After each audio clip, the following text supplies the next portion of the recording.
Thank you, Jesus. Hallelujah. Thank you, Jesus.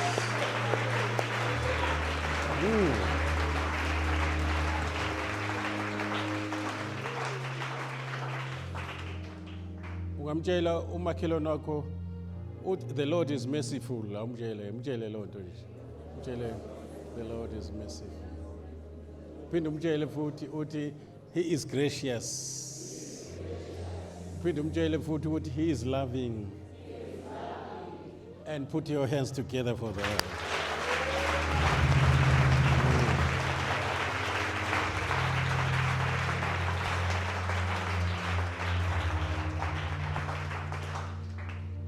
We can sit in the presence of the Lord Bazalwane.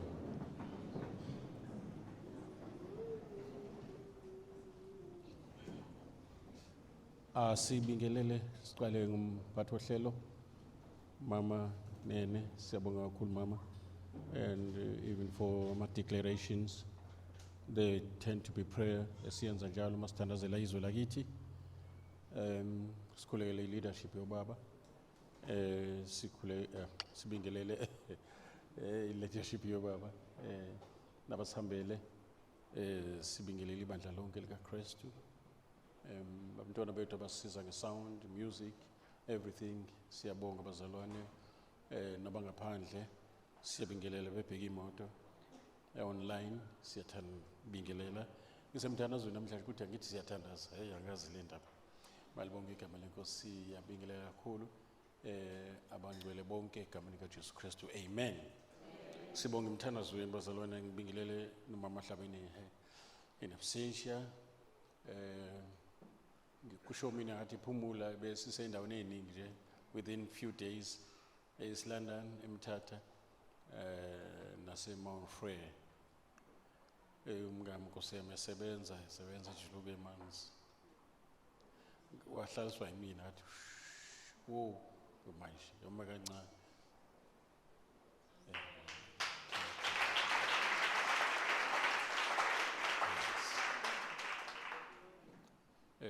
Ngibonga uNkulunkulu ngaye supportive kakhulu. Ubizweni uNkulunkulu angibizele kulona ngendlela emangalisayo sisentweni enkulu bazalwane. I've been meditating even nangombuso kaNkulunkulu. Actually God has given us the best of his. There's nothing osazoyicela because idingo zohlala zikhona then sinikwe ilungelo lokucela njengabantwana bakhe, but there's nothing osazoyicela ngaphezulu kwalo esekunike yona. I mean, it is giving you, yeah.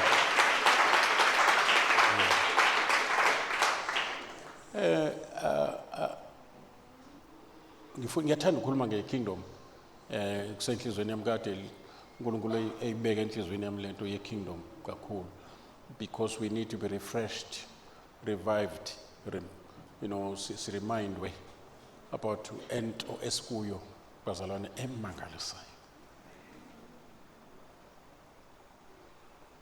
Actually, we should be the most joyous people ever on earth because of what God has done. He has done great things, as the Quran says. He has done great things. But he has done great things for you. He has done great things for you. By God's grace, Bazalwane, I learned to appreciate what God has done for me in spite of his circumstances now, in spite of all that I've experienced. But there was that confidence, that assurance, that conviction. Unkulunkulu has got great things for me. He has already done some great things. No, I need to have that revelation of what God has done for me, so that He may give me the reason to praise Him in spite of giving Him sacrifice of praise. Sacrifice of praise is when you praise God in spite of his circumstances. Like Paul and Silas said, environment ababekuyo yayingavumi ukuthi bangadumisa uNkulunkulu. Base beyamdumisa anyhow. Kwase kwenzeka miracle yokuthi iminyango yejele isivulekele amaketa ngawe ababeboshwe ngawo, because that sacrifice of praise, it's when you praise God in spite of. When you praise God, your praise is contrary to what you are experiencing, environment, circumstances.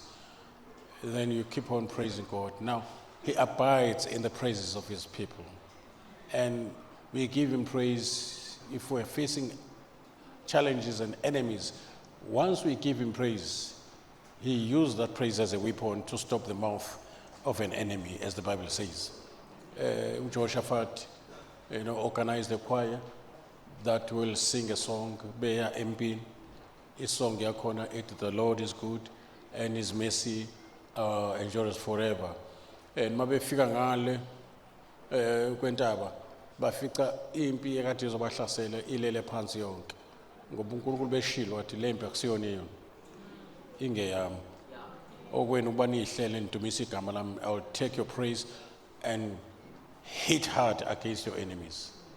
Now, praising God is not just to praise Him for what He has done or for who He is. No, not only that. You praise Him as an act of, fighting the enemy through God. It's a weapon that is mighty through God to the pulling down of strongholds. Izinto ezimelene nawe, they fall as you keep on praising God. And you keep on looking like where you're coming from, not looking where you are. Isimo sakho singafani nento okuyo, nento ekwehlele nepast. Don't even take your past into the future. Because you are a new creation, all things of the past are passed away, and everything has become new. New ungakayiboni ngamehlo enyama, new ungakayizwa, new ungaka-experience, but new. And then once you connect your faith to what God has done, you connect your faith, what God has done for you becomes an experience in your life. And then it manifests itself. People begin to see what God has done. I say people begin to see. I mean, God has healed you before you got sick.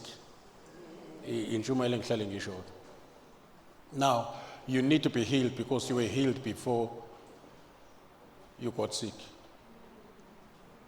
Angiphinde kuze nizwe.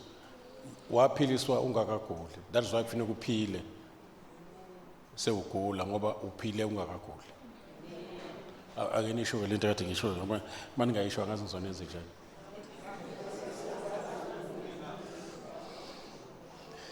Yeah, ke ngihlale ngisho naleyo ukuthi uMaria wazala uJesu engakazali uMaria. Kwathi wasizalela umntwana siphiwe indodana. Kusasele 700 years uMaria yazalwa. Kodwa usezele engakazalwa yena. Kwafuneka manje azale noma indoda ingekho ezomenza azale, wazala anyhow because uqala ukuzala engakazalwa naye. That's how God works. Tell Makhelwane, yes, that's how God works. Yeah, that's how God works, bazalwane. uNkulunkulu akaka-act in anything. Yabo. Proactive akakho aka-react. We are responder ey'ntweni. Futhi zifike sewuqedile umsebenzi, i-solution kaThixo ifika kuqala kune-problem. And the problem can be a blessing in disguise because kunezinto ezi-inventiwe because of the problem.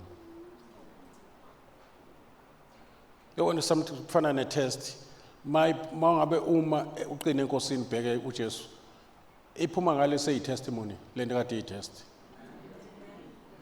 Why? Because all things work together for good. Noma bangakuhleba, musukhala ngoba uphazamisa uNkulunkulu owakhe ibusiso ngeenhlebo zakho. Bakubusisa bengaqondi. Manje musilokhu ukhala, tshela umakhelwane uyakhala mawuhleshwa noma uzenjani, awumbuso. Yabo, usukwenza into engafanele. Ujabulisa izitha la. Hey wonder, mayijabulisa izitha. Sometimes you need to uphilela izitha zakho. Mabethi hayi lo uzowa, philela kona lokho ukuthi sebethe uzowa, ungabusawa. Ungabusawa for that. Asibonge imkhuleko yenu bazalwane. Yeah, I wonder, sizwe ivesi elithi, you will be fruitful in your old days. And the energy esinayo, noma mahlaba, it's amazing. Njengoba ke kade ngishumayela lapha, ngishumayela manje, nasebusuku ngizobe ngishumayela.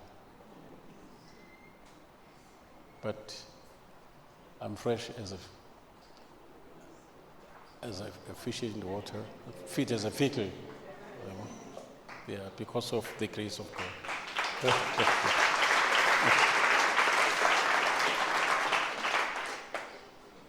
Nginento yokuprova, I was supposed to be someone, since I'm someone that is inquisitive in things.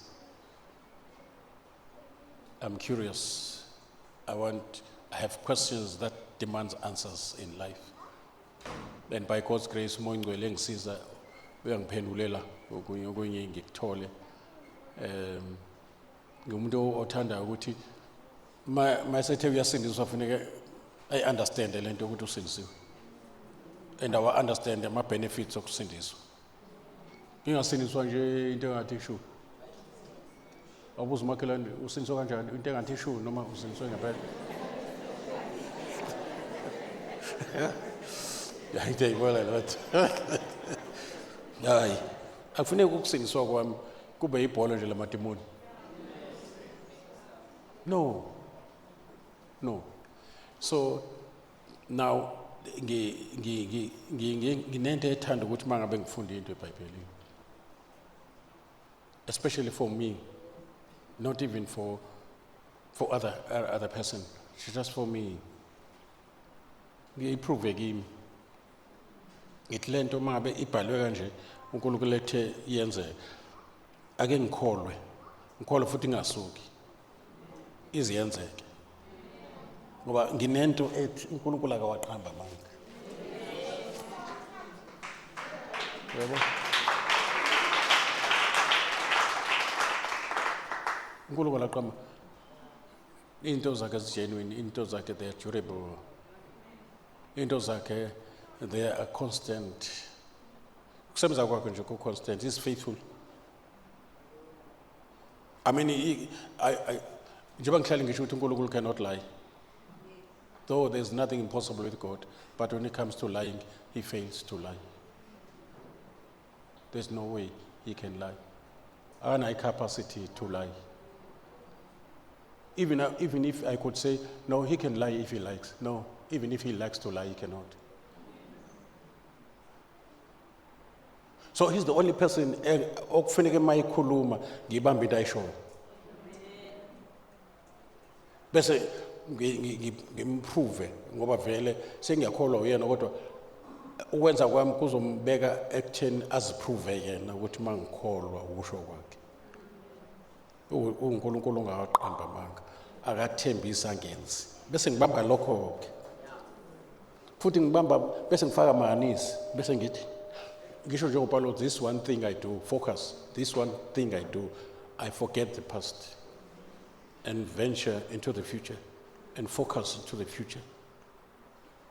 This one thing, balekile momzalwane ube no this one thing I do. Ungenza into eningi esikhathi esodwa. Ubasopha ukuba master of ube joke of all trade and master of none. Ubheke nakho lokho. So ngathi nankosi wabiza uSamson uMoses ena 80. Isikhathi sokuretire musleso. Sokuhlala ekhaya, xosha izinkukhu, uziphi umqhakazo. Manje wena uma uqala phansi umbizela iministry ka 40 years. Utakenze njani? Ahole isizwe so 3 million ena 80. Bese kukhulumizwa ngaphakathi lithi, yes, I'm God. I'm God of all creation. I do what I like. I'm sovereign. I'm omnipotent. I'm omnipotent. I'm omnipresent. Ngeke ukwazi ukungichaza ngokugcwele. Yebo, awukwazi uba sendaweni zonke ngesikhathi esodwa. Kodwa uNkulunkulu uyakwazi ulalela ngisho umthandazo. Akasho musani ukhuluma nonke, seniya confuse. No. Sithandaza kanye sisho uNkulunkulu oyedwa. Sithandaze. Now, umuntu onjalo-ke akufuneka umthathe for granted. Ngangasho last time that if you have a feeling of doubting God and His word, you must doubt that very doubt, that doubt God. And tell it, ma bekufuneka His will. Ma spirit, tell that doubt, I doubt you. Ma ikubuza le doubt, why are you doubting me? Kubuza doubt. But no, I doubt you because you doubt God.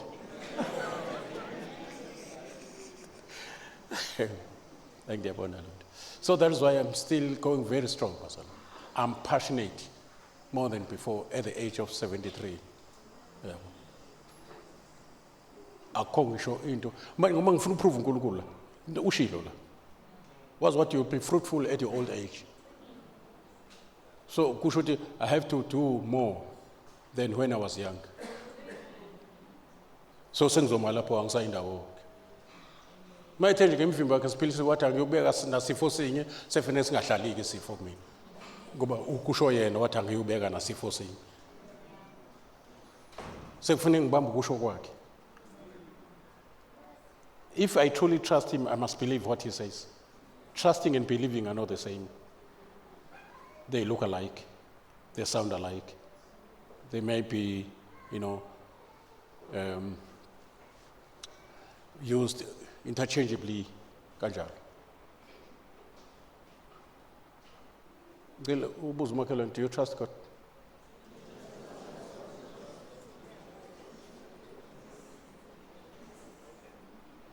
Buza, sure, I will trust him.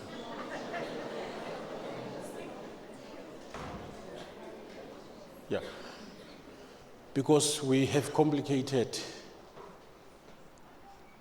a gospel that has been made simple for us, and the way esihamba kuyo njengamaKristu elithi uZilonkosi no isula angeke alahleke kule ndlela. Isula akuyena umuntu onengqondo engasebenzi. Lisho simple, someone who is simple here, like a child engazi lutho. So a simple person mhlawumbe usayina ngesithupha kodwa kule ndlela yokukholwa ngeke alahleke. So singayicomplicate, singayenzi ibenzima. I was listening umzalwane Shumayela uthi isigebengu esasindiswe esiphambanweni saphapha paradise. Usethi lo mzalwane I can imagine ingilosi imbuzo ukuthi kwenze kanjani ube la. Ebese ithi ingilosi, do you understand into ye justification by faith? Sithi isigebengu angiyazi lutho. Manje use kanjani la? Ebese the man in the middle cross, in the cross, or on the cross. It's a man on the cross that is in the middle of these two. Uyena othe namhla uzoba nami paradise. That's why ngiyithola sena. Akanoma nisekhona. Yeah. Oh, what about sanctification or regeneration, new birth, whatever? Hayi angazi lutho mina ngithe nje uzongikhumbula. Wasethi asingene. Manje ngakho ngiyithola senyini. So amandla ama-dynamics evangelist Shumayela are with simplicity, still presented in a very simple way. We are dealing with a gift here to be received. It's an offer. And the love of God is unconditional. And His grace corner is unmerited favor. No merits. You don't have to have some qualifications to be accepted. So don't doubt your salvation. Noma ungahluleka endleleni kube nendawo osastrugglisha kuzo, but the fact remains in your spirit you are born again, you are perfect there. So a process le yokuthi ukhule, it's for your life while you are still here and for your crown. You are being prepared for service. You are, by receiving Christ, you have been translated from one kingdom to another. Say, one kingdom to another. So that kingdom also, you have been saved from it. Meaning, I say na power, you are owned by the new master, the Lord, the owner, Jesus Christ. You have been redeemed, bought back. Bought back. Lezi zinto kufuneka uyibambe in the spirit, uyibambe ngomoya, konzokwazi uyibamba ngokukholwa ngoba isandla somoya wakho ukholo lwakho. I say isandla somoya wakho ukholo lwakho. And wena kufuneka umamukele uJesu. Mangithi wena ngisho ukuthi you are the spirit, you have a soul, you live in the body. And if conviction is in your mind, if faith is in your spirit, because faith itself is the spirit or spiritual law. And kuyadinga ukuthi ibandla ke sivusane noma si conscientizane nge finished work. Uphu ucela yolwandle. Nimtshela bengimbuyisa bengifuna ukukhuluma something. Yabona ke lento okuhamba. Kanti uhamba ushare something uNkulunkulu ayebekufumbathele yona. Uphi?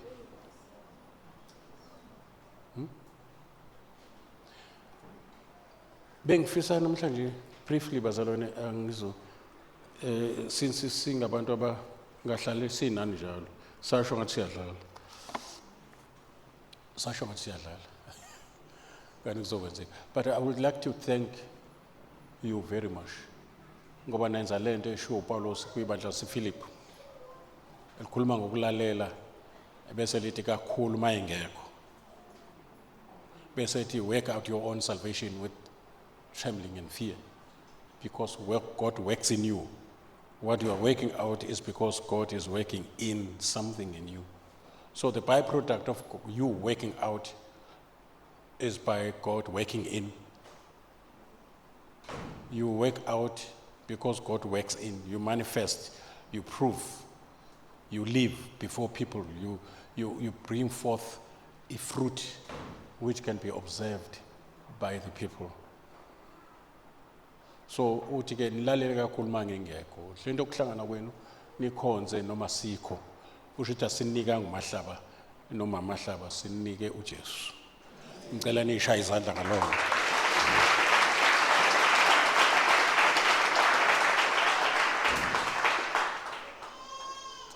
Sibonga kakhulu baba be leadership umnandi ukuthi khona bawukhumalo o esiyesa uNkulunkulu wasikhombisa yena ukuthi angabe lapha kwi leadership ku zonke izinto zidluliselwe kuyena noma asikho unjengo right hand wethu osirisivela whatever happens. Malibonga igama lenkosi. Angithanda ukuthi singayithinta indaba kaBaba Ndebele uye wa collapse ekseni, one of the elders usesibhedlela eSt Augustine. Siyayicela umkhuleko. Though we have been praying lapha phezulu again nathi sime ngezinyawo nje ke siphinde sisho sithi inkosi awuthinta umzimba wakhe ngenxa yomsebenzi uNkulunkulu awubeke kuyena. Baba wethu Baba Ndebele siyakhuleka ukuthi uNkulunkulu amthinti. Father, we thank you, we bless your name. Sikhulekela Nkosi ukuthi umntwana wakho awusinike ilungelo lokuthi sikhulume izwi kwenzeke izinto ngoba sakhiwe ngomfanekiso kaNkulunkulu. Bawo namandla onke egameni kaJesu Kristu siyakhuleka ukuthi Thixo namandla kwinceke yakho umkhonzo wakho mntwana wakho Nkosi yami. Yebo Nkosi yami umvuse ekufa Nkosi yami kusuke kuye. Wena Nkosi yami othezulu lakho siyokhuluma izwi isuka intaba kusosho ngezwi isuka intaba wathi Nkosi yami ngemvimbo yakho kaJesu Kristu siphilisiwe.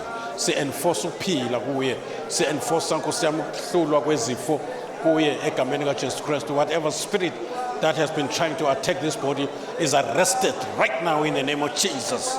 Egama likaJesu Kristu waseNazaretha siyakhuleka Nkosi kwenzeke umangaliso, kwenzeke umangaliso egameni kaJesu Kristu waseNazaretha. We give you praise, we give you honor in advance, we thank you in advance egameni kaJesu Kristu waseNazaretha. Siyabonga uNkulunkulu oyingcwele sekwenzekile egameni likaJesu Kristu waseNazaretha. We give you praise. We give you praise. In Jesus' name, this name that is above all other name, we don't doubt the power of the name, authority vested in this name, the name Jesus. Let's give God all the praise.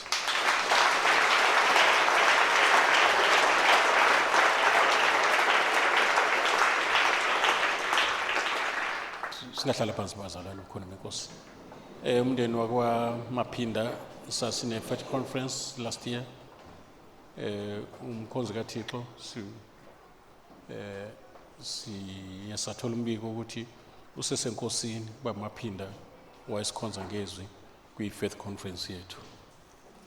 Siyesa khuleka ke sisesemthatha siye saba nendlela ukuthi ke simbeke umndeni enkosini umngcwabo ngomgqibelo memorial service ngolesihlanu sibabeke emthandazweni abantwana noma kumndeni nebandla uNkulunkulu abemsebenzisa kulona egameni lika Jesu Kristu. Amen. Briefly bazalwane, I'm not going to be long kule part yokuqala ngoba ngifuna sithi bona kancane nje about the kingdom.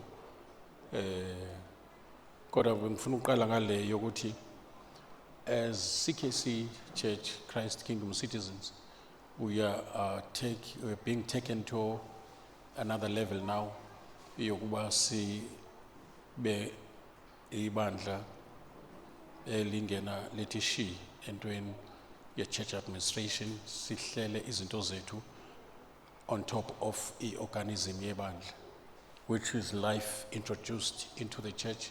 Ibandla lizalwa kabusha kwenzeke zonke into eqondene nempilo ne-relationship phakathi komuntu noNkulunkulu, reconciliation phakathi komuntu ukuphila okuphakade, kulungiselelwe imoya yethu nemphefumulo yethu for the life to come. Sibe lapho sibe settled lapho kwazeke ukuthi si right bese sithola nemfundiso zokuqala as you could see ukuthi most of the teachings esinazo la they are all about faith in the word of God, faith in God. It's all about faith. Noma ngabe uNkulunkulu ukhuluma ngasiphi isihloko, but faith must be involved in order I don't know. Now ibandla manje God is moving it to ekubeni manje libe nokuhleleka, libe professional, libe sekwenzeni izinto ngokuhleleka, kube khona ama systems as the body of Christ linama systems bazalwane. Umzimba o biological unama systems. So aqali ke lapho kuqala ngokuthi ibandla li-introducewe into life, libe a living organism ibandla.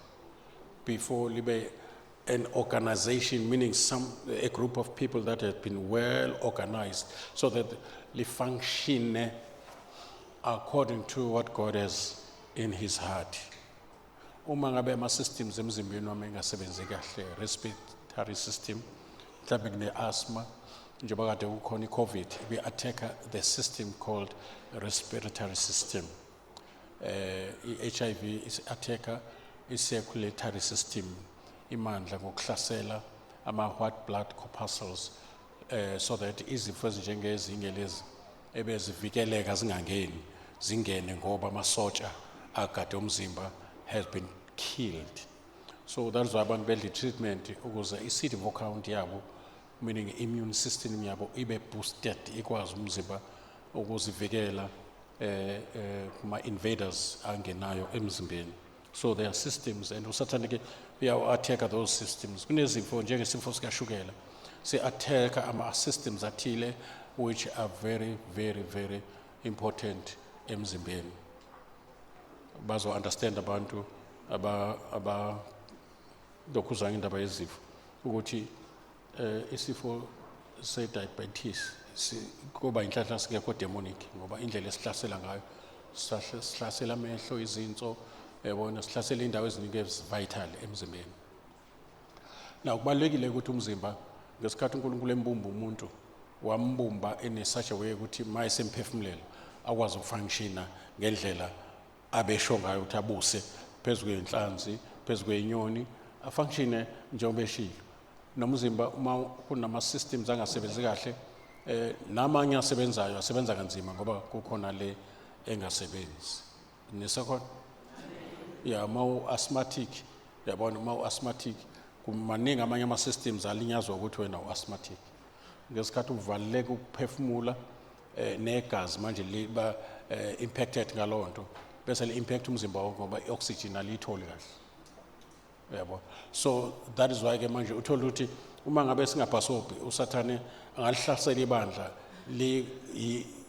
lisempilweni likwi-organism organism isho life in that particular thing njengezinto eziphilayo nje ngaphandle kwamatshe amatshe wona awana umphefumulo kodwa zonke into eziphilayo zinokuphila so lokho okwenza ukuthi ke sikwazi ukuhlukanisa kahle sokufundisa ngimi all about i-organism yebandla ne-organization yebandla umntwana mayikhula ke emncane njengebandla elazalwa kusukela ensukwini ze-Pentecost i-foundation yayibekwa ngesikhathi uJesu la emhlabeni waze waba uyasifela esiphambanweni and ibandla lakhelwe esisekelweni sabaprofeti nabapostoli uJesu eyitshele igumbi and uJesu singambiza futhi ukuthi is a firm foundation mighty phezu kwaleli dwala meaning i-confession kaPetro about him ukuthi you are the Christ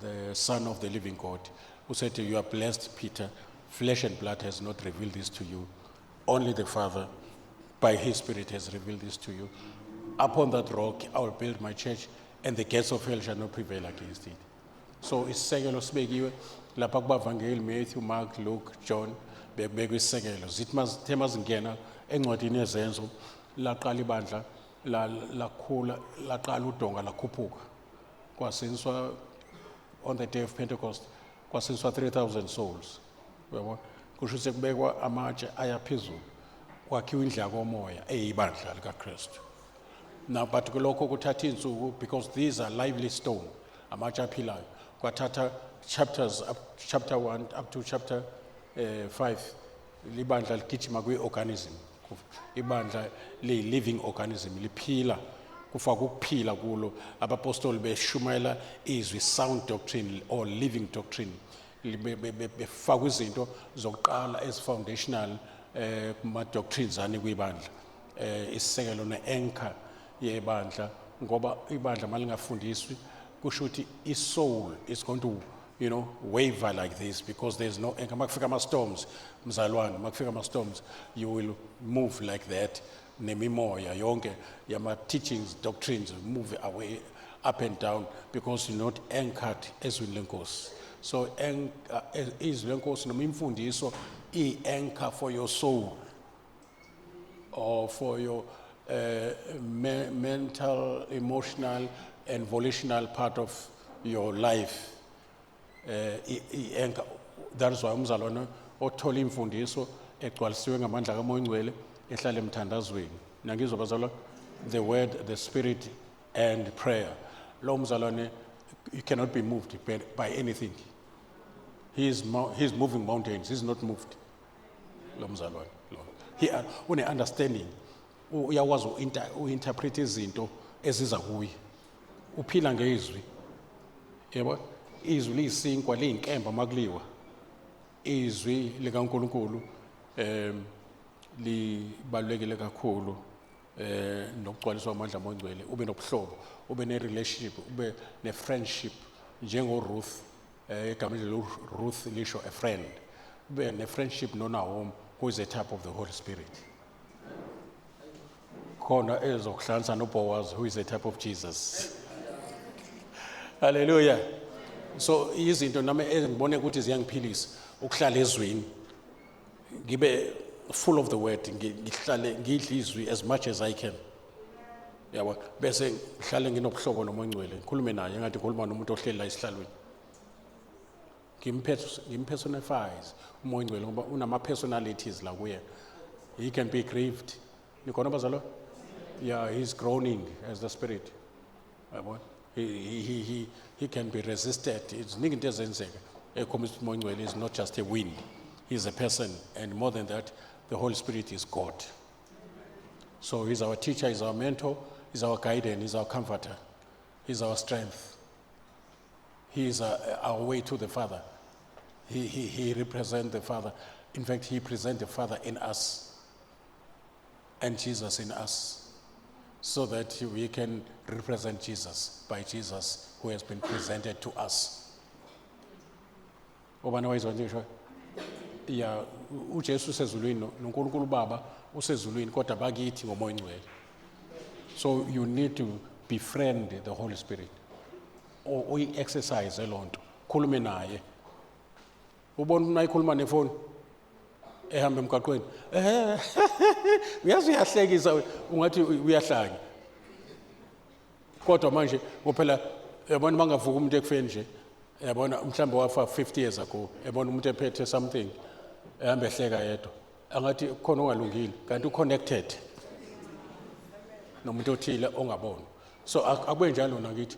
Noma ungakhuluma nje mhlawumbe ukhulumele phansi uthi yebo moya ongcwele yakunjalo. Kodwa manje siyenze njani makunje? Yabo uxoxe nomoya ongcwele. Ungamenza abe religious umoya ongcwele. Yayibona indaba. Ningayishayela izandla manithanda lo.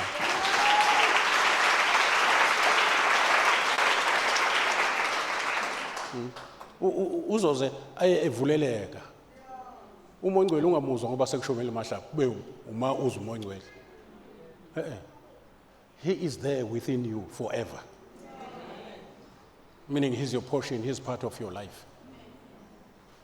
He's a friend that sticks closer than your brother. He cares, he understands. Ngisho ehluleka ngiyesaba umtshela ukuthi ngikuthanda impela kodwa ngisahluleka lapha. Akasho angeke athi hawu uhlulwa yini sewuvutha kangaka yabona. No, moya ongcwele akayisho lonto. No, ngiyakutshela uyabona kunemisebenzi kamoya ongcwele la engiyicompile engiyilokhuza bengilokhu ngihlanganisa more than 60 imisebenzi kamoya ongcwele kuwe. Yabo kusho ukuthi uze kuwe on mission. Uthunyelwe kuwe ukuthi azokusebenza aphinda asebenzise wena asebenze ngawe aconnecte noJesu noBaba. Umoya ongcwele. Nakizwa khuluma naye njengomuntu. Angabile ezulwini umoya ongcwele. Abe kuwe. Ngovela kuwe. Noma ungathi umoya ongcwele singathanda ngicela ungisize uma mangikwazi uzothini kuba sicela sekuyikho umoya ongcwele awunginike amagama. Ngizotshelela umuntu ngoJesu iconviction ikuwena moya ongcwele. Ngicela unginike amazwi okuhlakanipha ngesikhathi ngisakhuluma naye. Makubiza ukuthi uexercise igift moya ongcwele, can you give me a word of knowledge ngalo muntu? Hawu naseni nenze njani? Yeah, I want to have just give me a word of knowledge ukuthi usambheka umuntu kube ngathi ufunda yonke into. Umdiagnose. Mayithi ubeka inkinga ubusuda umoya ongcwele ngibulela ukuthi lento yasuka kanje kwasuke kwaba ukuthi emndenini wakho. Yaqala lapha indaba. That's why you are bitter like this. Ugogo wakho wayekade esangoma. So ene altar eli strong. So ilapho anikela khona ngani. Angithi wawuhlala endaweni ethile wakhulela kwagogo. uNkulunkulu uyakwazi ukwenza lokho mangabe kuzodumisa igama lakhe futhi kube indlela yokuthi awineke lo muntu. Ungamerchandise. Ungathi kungibona ngo5 rand. Ukukhuluma nami. It's dangerous, Lord. That's dangerous. It's dangerous, Lord. Sinama departments esiwasethayo soon azo mhlawumbe uThabisa ezona engizothini chief administrator esebenza ngaye uzo kwenza presentation yama departments structures bese kukhethwa ama committees lapho because senza isetup yomsebenzi manje sifuna ukuthi administration nalomsebenzi ukuze isizane neorganism yebandla life in the church. We have been risen with Christ besifile uJesu engakafiki savuka now we have life eternal Siyaphila. We are the body of Christ. uChrist uphila kithi, aphile ngathi. We are the temple of the Holy Spirit. uNkulunkulu uhlala kithi. Yabo? We are the branches of the vine. uNkulunkulu uthela ngathi. Ukuthela ke kusho ukuveza ama characteristics kaKristu as a branch abiding on the vine. Kufanele uhambise okwakhe umfuze. Yena he is the true vine when you are a branch extension. So uthela ngawe, you are a conduit. Uthela ngawe uKristu. That is why mawusukile kule vine kuthiwa igatsha liyoma mawulisusa emthini belitshalwe ebelokhuze kuwona. Awuhleli like a bird on the tree, uhleli like a branch, uhlala kufana. Abuzi makhelwane uhleli kanjani lapha kuKristu, uhleli as a branch or a bird. Nazo indaba ke lafuna kube khona.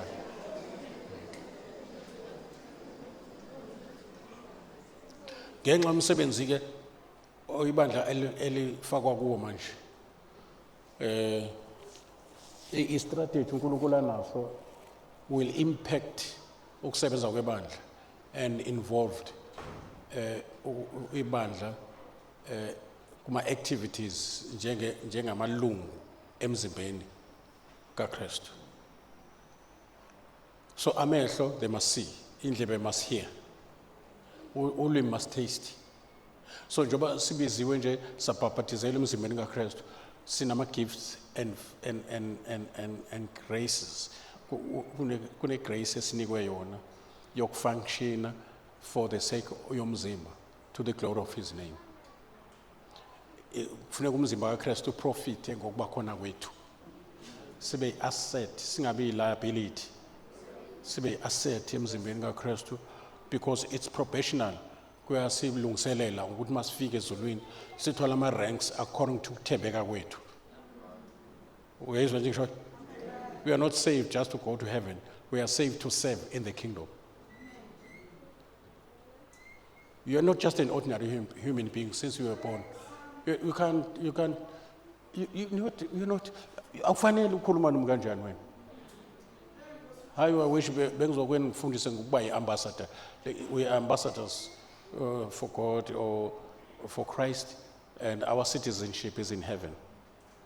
Sine double citizenship. Sikhona la emhlabeni but we are not of this world. But it's nayi idea la. Yeah? Noma sisemhlabeni kodwa asibona bezwe. So we have citizenship and we are kingdom citizens.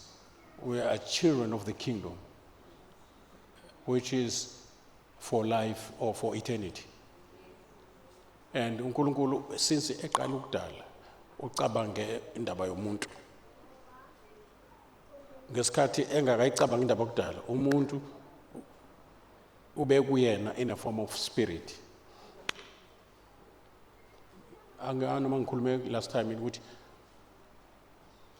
kune video engibusise kakhulu, it's about 40 something minutes.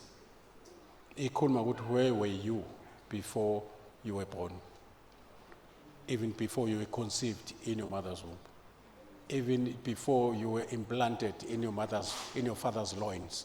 Where were you? Because you were there. Bese ethi lo mzalwane awuboni ngani ukuthi kwenzeka lokhu nalokho nalokhu nalokho okhomba ukuthi wawukhona nomzimba wakho ungabikho. You are missing something, you are missing someone, unaware ukuthi it's a proof ukuthi you are coming from somewhere. Awuboni ngani ukuthi even the whole world put together masingakunika wona, you'll still live with a vacuum in your life. You were created for these things, not them, not you created for them. Awudalelwanga izinto, udalelwe uNkulunkulu wena. The reason for your existence, for your being, is God himself. Kuyezwakala bazalwane? Izinto zonke lezi ingakho ethi uNkulunkulu ubusa phezulu kwazo. Zenzelwe wena, awenzelwanga zona. Wenziwe uNkulunkulu phezulu kwazo, lawula phezulu kwazo. Then the first part of creation that you have to have rulership over. The first one is your body. Start with your body and reign over your body. And rule over your body. And reign over your soul. As the spirit man, you must reign over your soul. Ungabuswa umphefumulo ngoba wena uyispirit. Ingakho sinevesithi umphefumulo owonayo wofa wona. Asinayo umoya owonayo. Umphefumulo owonayo uyokufa wona. Umphefumulo is the part that is so crucial in your life. It affects your lifestyle. The way you talk is determined or is controlled by the way you think. If the way you think does not change, the way you talk is not going to change. Even if you're born again in your spirit. But your soul is still running your life as a manager. Usakhona? Yeah. Noma wenzani.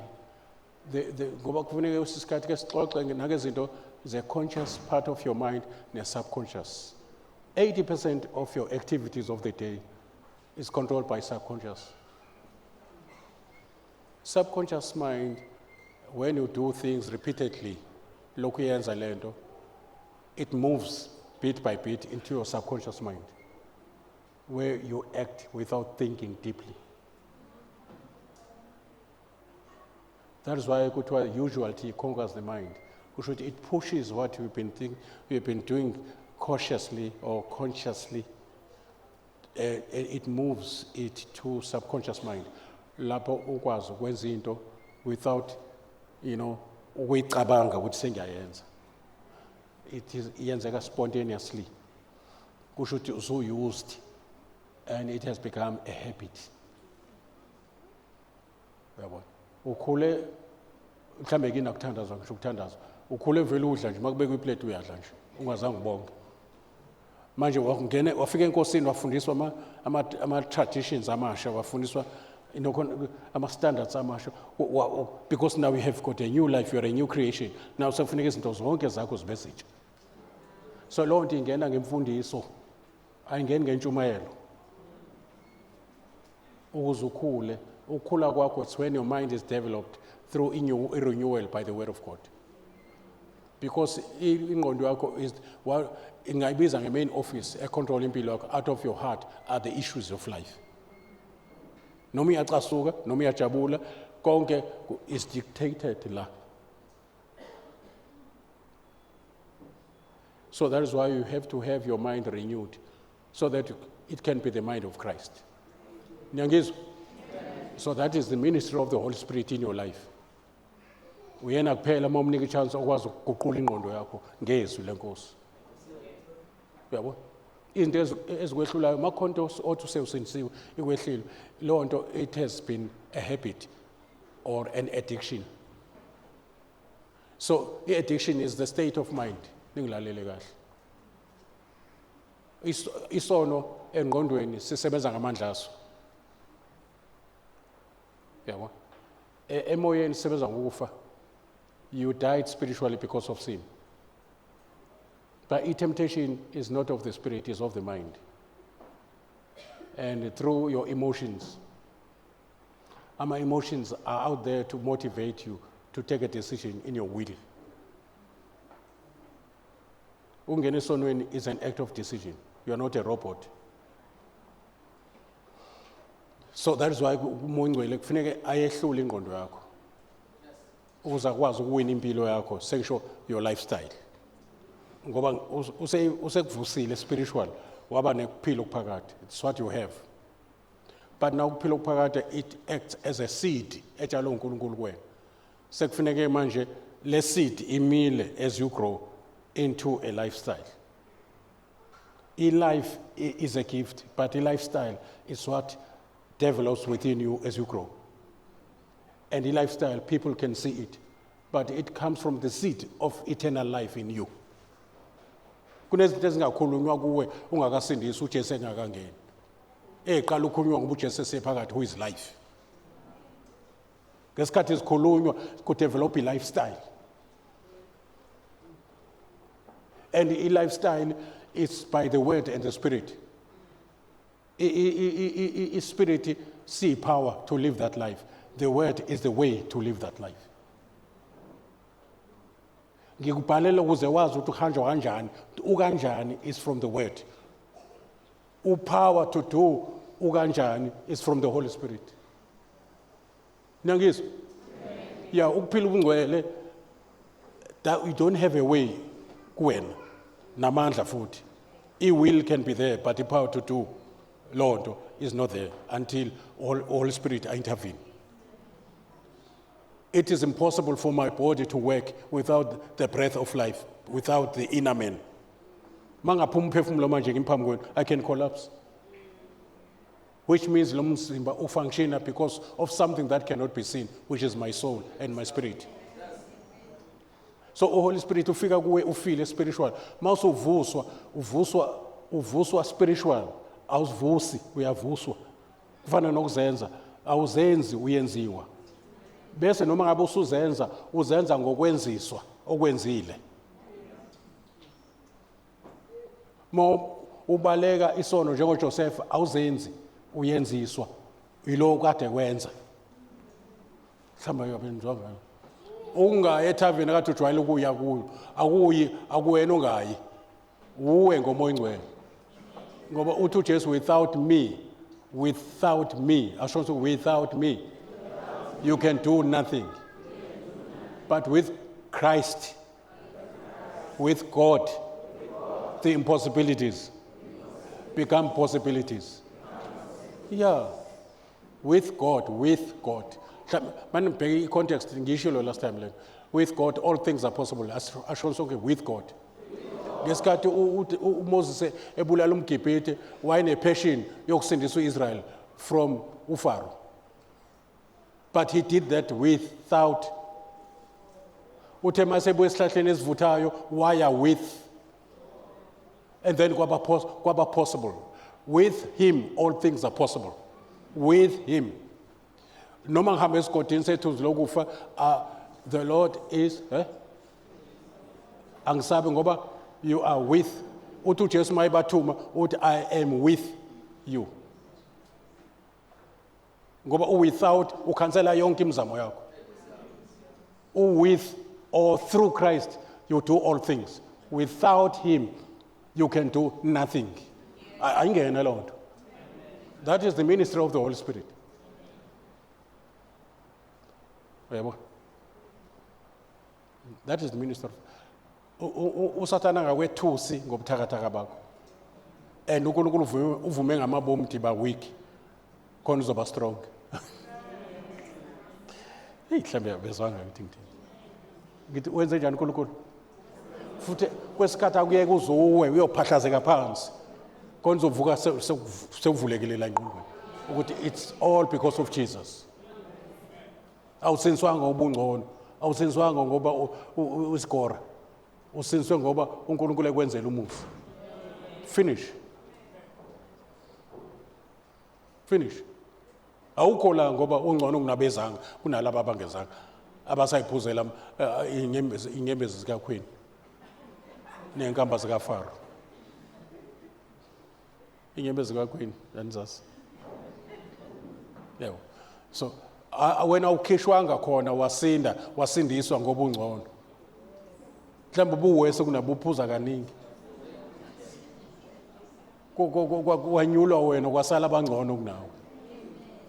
Manje awukwazi nje ukuyitshela. Khohlwa. I've learned that the hard way, bazalwane. I've learned that. Uyakuyeka sometimes uNkulunkulu purposely uyophahlazeka. Khona ezokucosha sewufundile. Angakushiyi futhi akulinde uzovuka. uNkulunkulu akashiyani entweni ayithenge ngegazi lakhe yamvuma akayishiyi kalula lonto. Yo hlambanizwanga nje ukuthi ngithini ukuba kuya ngama mistakes nendawo uhamba ushibilika kuzona ngaba ukhola kuba uNkulunkulu bewumuntu ngabe uthe forget yakushiya mina indaba yakho. Ngiyantshela nje ngoyihlo nomhambo wendlela from 1966. Ngazi kahle uNkulunkulu akashiyana. Provided ukhiye nje ukuthi umamukele yini. That's the key thing. Once umamukele ufana nomuntu othatha i-HIV, ayiphumi lonto. No, njengoba uzelwe nje uzophinda uzalwe, sengisho ukuzalwa kwakho biological. Ayikho lento ye-reincarnation. Inkolo nje yase-East engathi sho. Ukuthi mangaphilanga kahle uzoba yihashi kusasa. Hayi ngeke. Ayikho lonto. Njengoba uzelwe. Akushintshe. Noma ungabheda noma ungalwa ube rebellious kodwa uzelwe. Okuhlala nje uzelwe. Nasenkosini kunjalo ke mawuzelwe nje mawuzelwe enkosini. Uma ngabe uzube no80 100 years uyinto uwumXhosa ungazange ujike endleleni bomlungu awucele ngisho umthando ngithanda zabazalwane njengoba ngizelwe kwaXhosa nje angibe umXhosa kuze kuyovalwa. No. Uzelwe. Uma ungazalwanga uzothi mawuphuma la mhlawumbe usathana akukeqe uhamba kokuphela wawuvela ungazalwanga. Laba abazelwe ngembewu engagugi noma ungayithela ngotshwala sokubona usowuhlela lapha bekusithi usubuya. Qale ngale yasithe lapha emuva. Mabebuya baqala lapha emuva.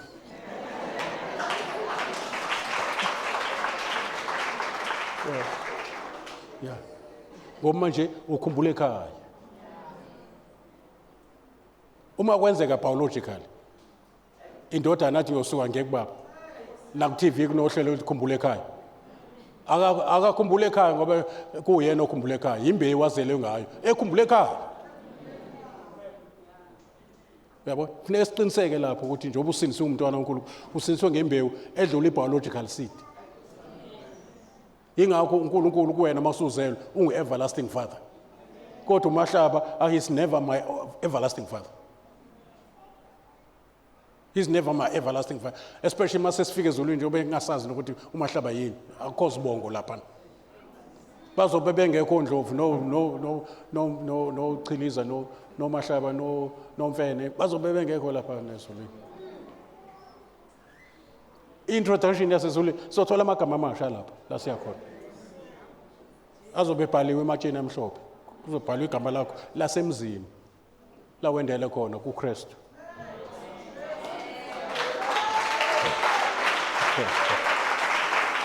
Thank you. Yeah, very important. Uzelwe. Noma inyama yakhe ka washeshwa ithatha lento kusindiswa mina mkhumbule emuva. Hey, unembeza wakho, umoya wakho ozelwe ngokwaphezulu. Uzothi asazi sowenze njani phela ngizelwe mina ngisayindawo. Hayi kodwa manje la kusho umoya wakho ushe enyameni yakho. Yeah. That is why manje siphamba si-charge ibhetri yokukholwa kwakho. Ngoba the moment usindiswa you are engaged into a spiritual warfare. There's a fight between your spirit and your flesh. Kuyaliwa. Kufanele sintshele lokho. That is why kuyemanzini kubalulekile ngoba when the inauguration ufakazela ukuthi there's new management now in your life. Usukuyongcwatshwa lapha. It's a sign ukuthi ungcwatshiwe wagcinanga nokufa kanye noKristu uyongcwatshwa amanzi ithuna. Lapho umuntu omdala engcwatshwa khona.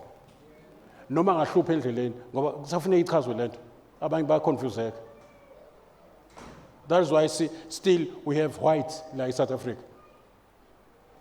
And yet, ngo-94 kwaphela ngabo. President baqala babamnyama belandelana. So the country is under new management. Bekuhlala kwabantu abamhlophe njalo abaphethe phezulu. So now ngesikhathi usindiswa bekungena a new management empilweni yakho. Yabo? Lo bephethe ungakasindiswa uhamba ngokwengqondo nangokwenyama yakho. Ufana nomuntu ofile ekhona. Kuba wena omnika ithuba. Kuba wena omgcinela provision. Kodwa let's not make a provision for the flesh. Kuba kungabi khona ukuthi mangalunga ezindisweni ngizoyokwenza ukuthi awuyikweleta inyama yakho ngoba awusaphethwe yiyona. Wena usohamba ngomoya not ngenyama. noma endleleni ungahamba ubhadalala ngoba useyingane. Uma umuntu eqala ukuzalwa uyafunda ukuhlala, afunda ukuma, afunda ukuhamba, akalahli. Kuthi ngoba uhamba lokhu ulibaza mina ngiyishinda bakusa lapha la kudayiswa khona ingane. No. Lokho uthi ameyedwa umntwana, ameyedwa umntwana, cathu umntwana. NoJesu uMoya Ngcwele wenza lonto, uyakucathulisa. Uzoqine nawe. Ukuba uMoya Ngcwele akacathulisana ngaba ngikho mina. uJesu uyacathulisana. Bakuhleka abazalwane ngoba uthe usahamba wawa. Nikhona abazalwane? Wathi bhadla. Athi uMoya Ngcwele vuka uyithathe. Kade bekuhleka bakubona usuyabhadaza futhi. And ukuthi ingane iwe kangaki lokho akuyenze iyeke ukufuna ukuhamba. Nathi sinokulangazelela njengabantwana ukuze sikhule, sidla kakhulu ezweni ngoba sinale push. Don't give up about your life. Don't give up. Don't surrender ngempilo yakho. Don't give up. Noma umdisappointile uMoya Ngcwele akahleli phezulu kwalo disappointment. Uma usensiwe ngoba ukhiye ukuthi kusho nizoyikhuluma next time lento yama department nangu uMoya Ngcwele sengishutha ngekhanda. Hey, obana bathi sayidinga kodwa le khulunywa. Yabo.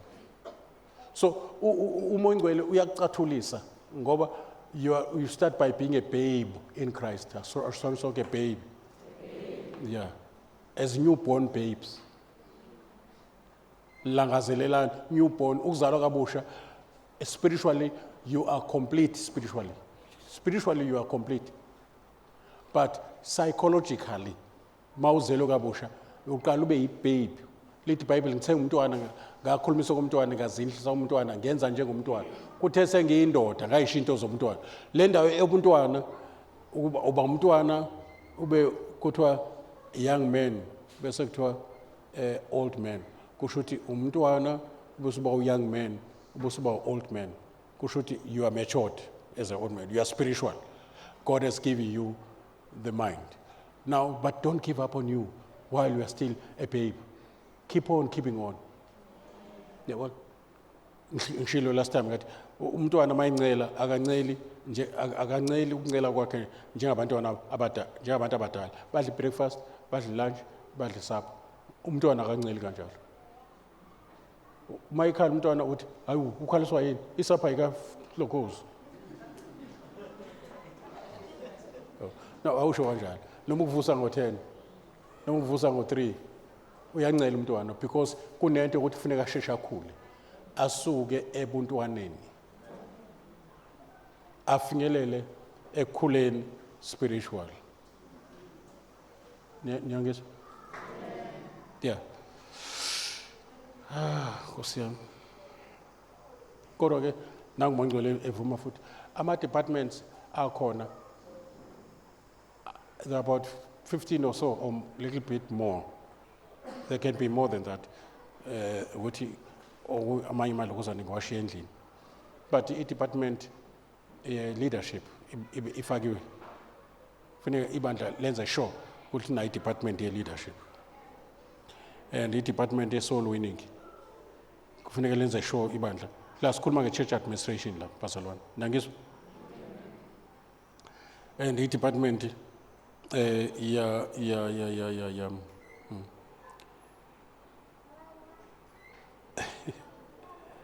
oh my God. I-department yakwa-ushering, i-department yakwa-sound, department yakwa-music, i-department worship, department intercessions, department ye-membership. It's a department on its own, membership ebandleni. Ngoba izimvu kufuneka zeluswe. Ziphinde zidliswe. Amawundlu kusho ukuthi babes kuthiwa awadliswe, akusho ukuthi aweluswe. Umntwana ma umtrainer awuqala ukumtrainer ena 1 week. Bese uyamtrain. Uthi hayi phi akwenziwa kanje, awusho kanjalo ena 1 month. Uqala ukumenza lonto uma eseqala ukuhlakanipha, eseqala ukuvuleka. esekuzwa noma ukhuluma. I-training iqala lapho. Ingakho ingane ezincane athi uJesu azidle. Ama-lambs, they must be fed. Kodwa sheep must be fed. Aphinde eluswe. Kubonakala ukuthi khona eyodwa elahlekile kulezi zo-100. Ukweluswa lokho. Sebengena kwi-administration, ukuhleleka, all things must be done decently and in order. Yonke into ibe ne-order, ngisho ukungena ebandleni, uthatha i-decision manje, sifuna ukwenza indlela ukuthi ama-decision making esiwenza of joining ibandla, kube khona ama-forms agcwaliswayo, ane-vision, ne-mission statement, nikhona nama-statement of faith, izinto esikholwa yizo, ukuze uthathe i-decision well informed, ube very conscious. Uyenze lonto not out of emotions, uyenze lonto not out of ukuthi yabona insimbi zalazo zikhala kamnandi bayavutha abantu bala. No, have a vision. Joiner, it is joiner busunalo yabona i-summary ye-vision yethu, ne-mission yethu, ne-statements of faith yethu. Uma kuhle enkosini mongcwele esivumela umuntu mayeqeda ukusindiswa kufanele kube nezinto anikwa zona ezimnika i-foundational masithi ufunda iBhayibheli uzoliqala phi manje kufanele simnike ama-print outs azomsiza ukuthi yiziphi incwadi akufuneka azifunde eBhayibhelini ukuze aqale naye ukuzibambela ngesipuni afake emlonyeni. Sibe ne-workshop special for abantu abasanda kusindiswa, possibly ibe ngama-Sundays. Sibe ne-department ye-youth lapho si-emphasize into yokukhula kwabantu abasha because they're the future, bakhule in a well-balanced way. Guess what? JesuS was a young man. He grew in stature, that is physical. He was physically fit. And he grew in wisdom, that was mentally fit. And he grew in having favor with God. Guess what? Which is spiritual growth. And having favor with men, that is social growth. Having a healthy relationship with, starting with the family, wife, neighbor, colleagues. Umuntu abe umuntu on a relationship healthy socially. That's where we get a thanda umakhelwane kanjani. That is social part, you need to grow there. Ngoba it's a test ukuthanda umakhelwane. Omunye akathandeki. Unochuku. So you must grow in loving that person unconditionally. Azagcine sekubona ukuthi wena awuyi la ekusakhona. Yabo, ngisho emsebenzini because you are a social being. So ukungakhulu one-sided, ukhule nxa zonke. Njoba sithi he grew in stature, it may include to be physically fit. Olinakekela ithempeli njengomuntu omusha. Ngoba kuhlala uNkulunkulu la and i-treasure kaNkulunkulu is in your vessel, which is your body. We have this treasure in earthen vessel. And uNkulunkulu umzimba wethu ubiza ngethempeli. I-relationship phakathi kwakho phakathi komzimba wakho noJesu ifana ne-relationship phakathi kwesizwe nokudla. Ukudla kungokwesizwe, isizwe sokudla, inkosi yomzimba, umzimba wenkosi. So lethi iBhayibheli angikwazi ukwenza noma kanjani ngomzimba. Ngithathe amalungu kaKristu ubizwa kanjalo. Kwenye indawo umzimba wakho amalungu akhona abizwa nge-instrument of righteousness, instrument. So angikwazi ukuthatha umzimba kaKristu ngiyohlanganisa nomzimba wesifebe. So lezi zinto zikwenze ube nakho ukukhula ngoba ngisho i-body exercise ukuthi idla correctly, exercise, rest. These are biblical principles as natural to keep your body healthy. Besides divine healing, you need to take care of your lifestyle. Kufuneka ithi take care of your body. uJoseph wabaleka nomzimba lasala ibhantshi ngoba iphupho lakhe lalingadependile ebhantshini, ladepende ukuthi uhandlisha kanjani umzimba. So khuluma ngimini about the key part ye success ukuze usathana angayihack ifuture yakho. The enemy can use your body to hack your future. We are disqualify uma ngawuhandlishi kahle umzimba wakho, we are disqualify even noma ngabe kade uyi-elder. Once umzimba wakho ungahloniphi umzimba wakho uyehle esikhundleni. So this part ebonwa ngamehlo is called your body. uNkulunkulu ngesikhathi ekuthenga awusalanga wona, uthengiwe ngegazi. You don't own it, you possess it. It is owned by Christ oyithengile. He is the landlord of your body. So masi sikhuluma nabantu abashaka ngoba i-department ebalulekile neyabantwana nabo they are segmented into years. Yabo. And nenkonzo eqonene nabesilisa nabesifazane bebodwa. Iphinde beyinkonzo yabashadile. Kungena noma department njengo sound nani o ushering. Bonke labo zonke lezo zinto zenza ukuthi ukusebenza kwethu njengebandla sifunctione kahle ngoba ama systems are there. Umzimba ukwazi ukusebenza sengishilo ama systems uma engekho correct, engekho engafunctioni kahle. Respiratory system, circulatory system, nervous system, all these systems. Yabona uma umuntu ephethwe yi-asthma, amademoni asuke attack i-system ethile emzimbeni. Yabo amaphaphu. Uma umuntu ephambana ngekhanda kusho ukuthi i-nervous system yakhe is under attack. Uma umuntu ene blood cancer ko attack circulatory system or high blood pressure, these are systems that are under attack. So usathana akahlasela umzimba nje noma kanjani, uhlasela ama systems okufunctiona komzimba. Ningilalela? Yeah, so uhlelo esinalo ngiveza nje kancane ngiyanilunguzisa. Kodwa izinto esihlelile zokuthi manje ibandla libe well administered from chapter 1 encwadini ye-Acts. Nilalela? Ku Matthew, Mark, Luke and John noma isequence ingekho kanjalo from the ihlelwa lento. But uMatthew ngicabanga bambeke ngoba incwadi ebhalwe kakhulu ine lokhuzana ine content yakhona is much more towards the Jews.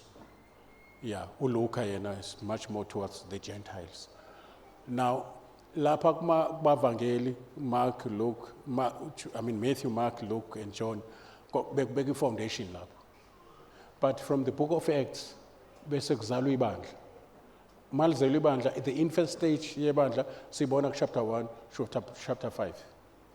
And then from chapter 6 seliyaqala ibandla liya organize. Sekubekwa ama deacons, babona kuhamba kubekwe nama elder. uPaulos okunye ubekushela kubantwana bakhe oTimothy noTitus nabanye athi abaqedele. Most of the time bebeqedela ipart yokuorganizwa kwebandla alizale as an apostle. So kusho ukuthi njengoba kade ngishilo uJesu maye ekhuluma noPetru uyangithanda na uthi dlisa amazinyane ami, uyangithanda na dlisa izimvu zami, uyangithanda na 3 times yelusa izimvu zami. So izimvu ziyadliswa zeluswe kodwa ama lambs ayadla kuphela ngoba kujahela ukuthi akhule. So once zifike kule stage ukuba izimvu seziya organizwa, asilanje mangabe ungeza uba khona ubike ebandleni sikuze kureporteka la ukuthi sibani manje ngoba uphansi kwe-covering. So uthi Paulos mayibhalwe uTimotheo uthi ngikubhalela ukuze wazi ukuthi kuhanjwa kanjani endlini kaNkulunkulu eyibandla. Asihambe anyhow. Kusihlelekile ukwenza kwethu. Noma ungayaphi, noma ungaye ebholeni. Ma ungafika ejimini uyapenalize noma sekudlala egroundini ma ulokhu wenza ama-fault uqala ngo-yellow card i-warning emveni kwalokho uthola u-red card yabona I was excommunicate kade ngichaza kancane ngithe nje ukuvela kancane ukuthi kunabazalwane sithi masimisa umzalwane bese bethi bona siyamsika kusho ukuthi i-homework nathi kufanele siyibone ukuthi asikazichazi lezi zinto ukuthi yini ukusika yini ukumiswa komzalwane, which is biblical because we love her or him ukuze angathola ihash uzathi uPaulos kwendawo lo muntu makanikelwe kusathane adlikize inyama yakhe ukuze umphefumulo wakhe usinde. Asikafiki ke kulawo magama hash noma ke astrong ngalowo ndlela uzathi uPaulos kwendawo ukuze abe ashamed ukuze nabesele basabe ningambikele ngisho nihlangana naye endleleni umzalwane onjalo kwindawo ukuthi ningadli nokudla naye asikanifikisi ke kulapho ukudla okuqinile ke lokho yabo ngoba masoyeka nje sibhuqe kusho ukuthi ke asayenzi lento efunwa yilo siphethe sesenzela abantu nabo bacabanga ukuthi siyabasiza kanti siyabaspoiler lento uNkulunkulu kade ezoyenza emzimbeni usezoyenza emphefumulweni yabo. Indodana olahleko ukuze ikhumbule ekhaya uyisa zangayilande kwakuyi part of discipline yashayeka khona izobuyela ezingqondweni yabo. Kunabantu esithi masimisa umzalwane la bayokhuluma ngemuva bathi umama Hlawa nombaba Mahlawa badlala ngawo so save isikhathi esethu bayakusika yabezwa basho kanje sidume ngalokho nje ukuthi siyasika simisa abantu la. That is why manje kune drafting esiyenza very strong illegal ngoba sine constitution ekhona yaziwe ePretoria and kufanele sibahambele phambili abantu abahlakaniphile abangena la endlini esithi masithi siyabadisciplina nikhona nonke but i-defamation of a character bamangalela ibandla into eyenzakalayo ecommon phesheya nje beyenzeka loo nto. Omunye wamangalela ibandla wathi kukhulunywe ngaye phambi kwebandla wathiwa ulimele enkosini nentombazane ethile umuntu omkhulu onemali zakhe wathatha ibandla walifaka ecourt kwathiwa ukuthi ibandla likho protected legally malenza loo nto eseBhayibhelini kwafuneka likhokhe. Ngikhumbula ngizoyisho nje kodwa ngilisho igama lebandla PE nomzalwane wenza same thing wamangalela ibandla ngesikhathi emangalela ibandla wamangalela umzalwane ngoba emdiscipline ngokweBhayibheli waliwina icala kwadliwa impahla yakhe kwangena abangenayo bathatha impahla yakhe ukuze bayidayiswe kuphumele imali efunwa lo mzalwane kodwa manje bayaqhubeka futhi bayakhonza. Manje into enjalo ke siyilungisile kule administration yethu ukuthi ibandla libe protected kusayinwe ngisho ummeli webandla sisayinelwe ukuthi impungushe lezi ezizolimaza umsebenzi zithi ziyanyakaza zithole sekuvaliwe noma ningathuli kodwa nje ibandla kuma departments ethu sine department ezokwenza impact sikhulekela ama-millions manje sifuna ukwenza impact emphakathini ukuze kuphenduleke umbuzo ukuthi uyini umsebenzi webandla yabona kube khona izinto ezosizana nabantwana ezobagada ngisho ama-career abo yabona bangafundeli into engasasebenzi yabona kube khona indawo ezo-empowerisha abantwana especially abantwana even financially sisebenze nina la phakathi singaphumeli ngaphandle kunabantu aba-skillful when it comes to finances. Sinobaba Mkhanyako o-specialize kweze taxation yabona angasetshenziswa lo mzalwane ukuze alisize ibandla when it comes to tax sibe well vested even kwezomthetho as protector ibandla sibe a holistic approach to empower you. Ube empowered spiritual, ube empowered psychological, ube empowered. Sengisho ngokwengqondo ube empowered. Ngoba uJesu mayifika ufikela ukunika ingqondo. Yabo ube creative, ube innovative.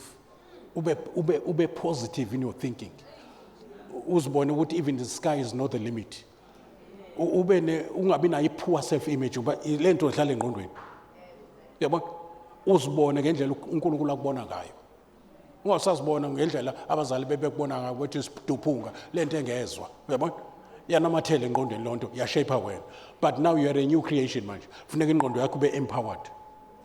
Yabo not only ngezwi nangezinto ezingama ngikade ngikhuluma lapha phezulu ngithi nginelokuzane ngiyisebenzisayo lapha in a 365 wisdom keys for each and every day of the year. You need wisdom is a principal thing. It guides your life, it rules your life. It's like money. Money is more of a figure. Money is how you think. To be rich, it starts by you must be prosperous in your soul. Ungabi negative, ube positive with situation and negative. So we have to be empowered spiritually, psychologically, physically. Ube empowered. Ube khona class lokuthi how to keep your body healthy. Asiphume emoyeni masenze njalo. It's biblical. Kunencwadi enginayo angiyazi it's green in icover yakhona. Ikhuluma ngama biblical recipes. Ukudla healthy from the Bible. And kusizile nonkosikazi kwa contributor ukuthi singadliwa izinto ezidliwa abantu abadala. You must invest for your old age. Uzothi ngathi mase kufika isikhathi se-old age uqalela ko-55 uzothi ngoba uzange invest. You must do investment. Wayazi umuntu okade eyibhoxa noma umdlalo webhola uma eziphathe kahle noma esena 50 awumboni ngoba ube ne-investment for the year, for the senior years. So I believe with all my heart asizodinga umuntu ozoloku ethi ukuthi uhamba nosisi bamahlaba noma amahlaba sokunzima nokuhamba bazalwane. Sobehlala bethe sesiqalile siya investor indlela esidla ngayo yabo akufuneka uzobe nemali eningi ungadla from the garden. Ungadla from the garden. Musuku lokuhlafuna yonke into.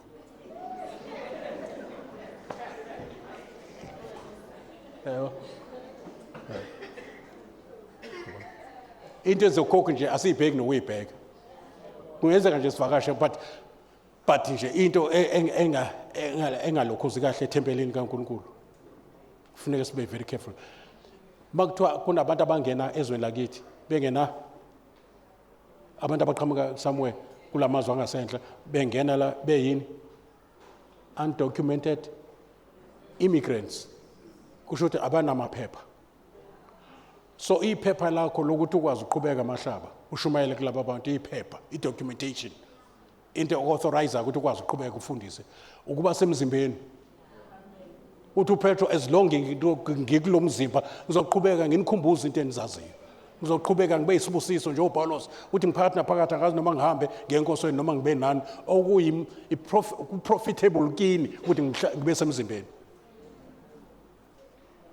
So yona license ilona phepha lokuthi ngikwazi ukuqhubeka ngenkonzo. Manje mangizophuma emzimbeni ngiphinde ngibe yidlozi it's undocumented ke lonto.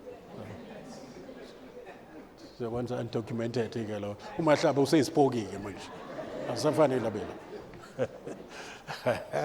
Obana bayizwa nje ngishoyo. And our plan is to empower abantu bakaNkulunkulu even kuma finances silanda abantu who are well vested si conscientize especially abantu abasha about the season, you know, and the revolutions as esiphila kuzo njoba siku fourth industrial revolution manje siba ukuze bangafundeli into engasasebenzi. AI is here to stay. Infrastructure ka AI uzogcina esetshenziswa antichrist. Kodwa AI is good uma ufunde good again. Uyakusheshisela izinto. It's very good to AI. I'm using AI entweni eziningi even to read books. Ngine app evele ibuka icover yencwadi bese iyangifundela yonke into esencwadi. Yeah. Uvela uthi nje uthatha isithombe secover yencwadi, ibuka incwadi nombhalo wayo bese yakufundela uyilalele kanje ifunde. So I make sure ukuthi angisali ngemuva at my age, angisali ngemuva when it comes to technology.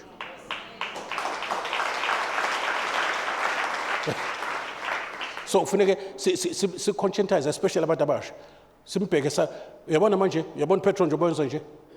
EV cars. Kusho electric vehicles. Uyabona manje intengo uma ubheka igraph iyenyuka manje intengo yaso. Yabo? And lapha kufuneka sikumemezele baba. Siqinise kulama project ebandla. Ukuthi abazalwane sicela umuntu ofunela amanzi lapha. Everelem. Was charged 8,000 ukuthi afune ukuthi akhona yena amanzi underneath. Wathola indawo ezo4. Kodwa asifani ngokwe capacity ngoba i-app engangenayo sethi ngiyayibheka efonini angisayiboni. Ibisho bengithi mangimisa ifoni kanje ihambe unelikhali ithi inelikhali ifoni yami ithi kunamanzi la. Ibisi yasho ukuthi awu 30 meters deep or 100 meters deep. Ebesethi la amanzi la awu 8 million liters. Isho kanje.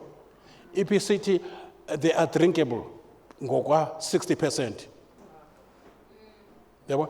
I-app leyo ngiyibonile ngase ngiyayi-apply. Enye ifunde ilokozana izitshalo ukuthi inhloboni iyadliwa yini le. Ayidliwa yenze njani uyithini. Ulwazi luningi ngendlela ongakazi uyibona. Manje kufuneka abantu abasha sibafake lo moya. Nangizwa ucela. Yeah, sibafake lo moya babe updated ukuze babe upgraded. Baz upgrade ngokuzi update. I want to stand before you as one of the sons of Issachar. Sons of Issachar had a special gift to know about times and seasons and to know what Israel should do in relationship to those times. Even business-wise, akwazi ukudayisa amajazi ehlobo lokudayisana namajazi wena. Kusho you don't understand times and seasons, yabo? Azohlala ke ebududlileke lapha na. Uyowenza 70% of sale. Ngoba nje awuthayimi ukuthi lento ayidingeki ngalesikhathi. Besho ukuthi ngube lula uyidayise ebusika. So manje sizo conscientize abantwana bethu uNkulunkulu esisiza sithola abantu who are capable. Sense delegation is strong yokuthi abantu sibe self sufficient. Bengisasho ukuthi lapha na ke batholeke amanye amanzi angasesangweni amanye alapha eduze kwala kumiswa khona itende nenibone le ndawo masine ama function bese enye ile ekhoneni yona ke namanzi manje sesilindeke inkampani seyishila imali ezoyidinga sibe namanzi ethu singalokho sikhala njengezwe yabo enna ngithandi kahle lento ukuthi yonke into esowenzela uhulumeni. No, it's slavery lonto. Ungasebenzi kwengqondo. Uhulumeni bekufuneka ezine implement ezine namanikuzothini. Uyayibeka kanjani lento? Isho nawe thisha ngoba manje wazi ukuthulelana kulento ekhulunywayo. Ngisho ukuthi ezine nama ways, ezine nama opportunities. Kodwa angabasebenzela abantu. Avula amathuba. Angabi harsh, angabi hard on you. Mawuse ku business esemncane osafufuza ebese lokho ekuhlaba ngeTax ungabisakwazi nokunyakaza.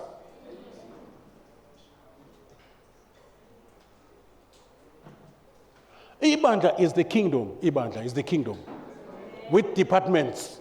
Sinenkosi ephethe. Sine constitution yethu. Sinama morals. Nikhona mazona? Yabo? Sinama standards, sinama norms and values. 8. That's why we don't need to conform to the standards of this world. Amasulmana, they are doing that. Bayifundisela ingane zabo lapha esikoleni. Yabo? Nathi we can do that by God's help. Bengisemthatha nje umzalwane nje emthatha God is doing wonders ngayo. Ebandleni lakhe ngagcina abodokotela be-120 odokotela bodwa ebandleni lakhe. Wakhe indlu wayiqeda ehlala 6,000 seat, uyabona, wayiqeda bekhonzela endlini ehlala 2,000. Wakhe nesikole esigcina ku-matric. We-independent, uyabona ama-independent churches nje abizwa ngama-ministries. Lelo gama seliboleka kodwa ayikho into eyi-ministry. Ministry i-gift ebandleni. 5-fold ministries, yeah, that's the thing. But libolekiwe nje leli gama. Wakhe isikole, iy'ngane zifunda khona, ziyathandaza, zifundiswa nendlela yokuphila. And lapho iy'ngane ziyasindiswa. And i-pass mark yakhona is very high. And umzali funeka azi mayahasa ingane yakhe lapha izothandaza uJesu lapha. On condition uzovuma umzali ukuthi ingane itshele ngoJesu osindisayo kulesa sikole.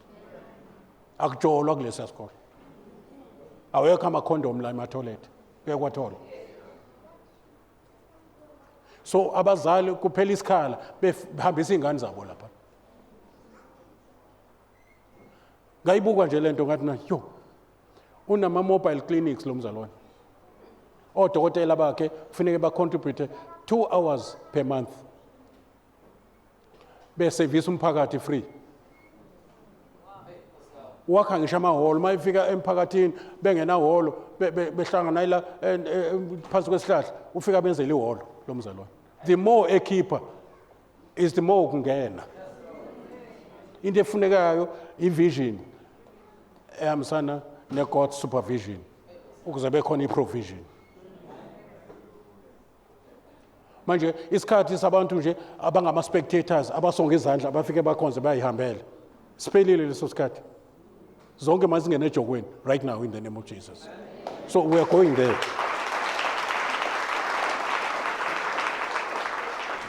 Ama-workshops business-wise, ama-workshops are strong. Yabo? Ingakho umuntu mayisindiswa kufuneka manje a-interview umuntu oqeda ukusindiswa. Sibuke i-past yakhe ukuthi imi kanjani. Uze sikwazi ukuthi masidila naye senze follow up, sidelana nomuntu onjani. Yabo? Sazi izinto bezimhlukumeza nezimphathe kabi, mhlambe uyi-offend, mhlambe unjani. Sikwazi lokho ukuze masilandela senze follow up. Sazi ukuthi silandele umuntu onjani. It's a lot uNkulunkulu akubeke in store. So siyacela ke ukuthi sisheshe sishaya imali yalapha ngoba bangaqala at any time. I-deposit ngiyacabanga ukuthi i-office lizoyirelease very soon bese kuyabhorwa lapha.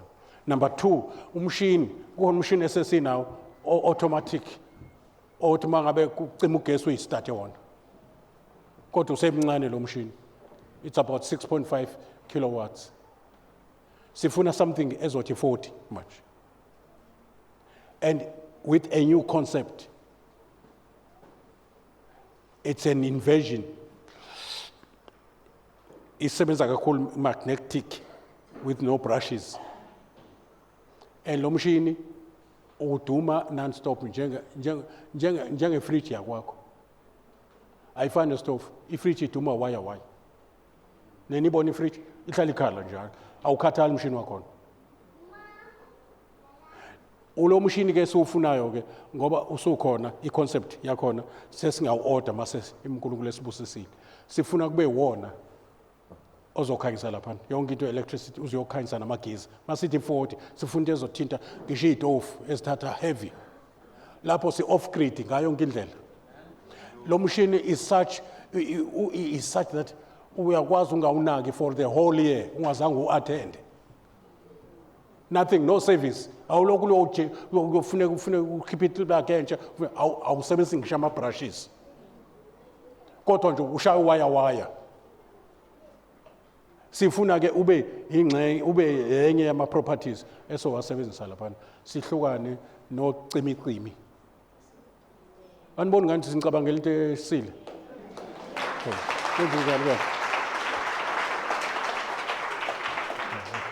Yebo. So kuningi ke nokunye sizama uextenda lo mhlaba sithenga lendle seceleni i-400,000 bazalwane. Siyayifuna sesikhulumile umnikazi wayo ngenxa ye vision uNkulunkulu ayibeke kithi. ngoba sifuna ukuba ne-impact emphakathini njengaloya mzalwane. Kugcwele nje inqola noma zo5 noma zo6 noma zoba mhlambe zingama mobile clinic kuhlolwa abantu mahala, abanye bengulu amehlo mahala le emakhaya. Yinto abayazi odokotela ukuthi kuno 2 hours wakhe afuneka ayicontribute njengalento kaMandela Day.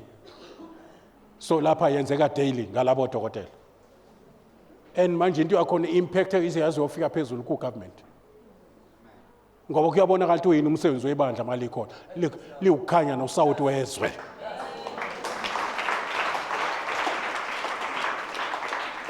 Yabona ku empowerisha amantombazane angakashadi kodwa anezingane nga3. Ngolokhu depend emalini ka government. Ube wakhiwe ngomfaniso kaNkulunkulu. You can be a millionaire uyisingle unjalo. You can. I say through Christ you can be a multi-millionaire. Uma abantu abangena uNkulunkulu bekwazi ukufika lapha wena uhlulwa yini unengqondo kaKristu. Devil is a liar.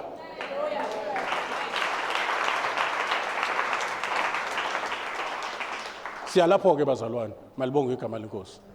Obana abayithandazelayo lento bathi siyacela Nkosi igcwaliseke lento. Uma uJesu engakabuye edile lezi zinto zizokwenzeka ngegama lika Jesu. Izophela nje lento ukuthi kube khona umuntu ola odla imbuya ngothi angiyifuni lonto.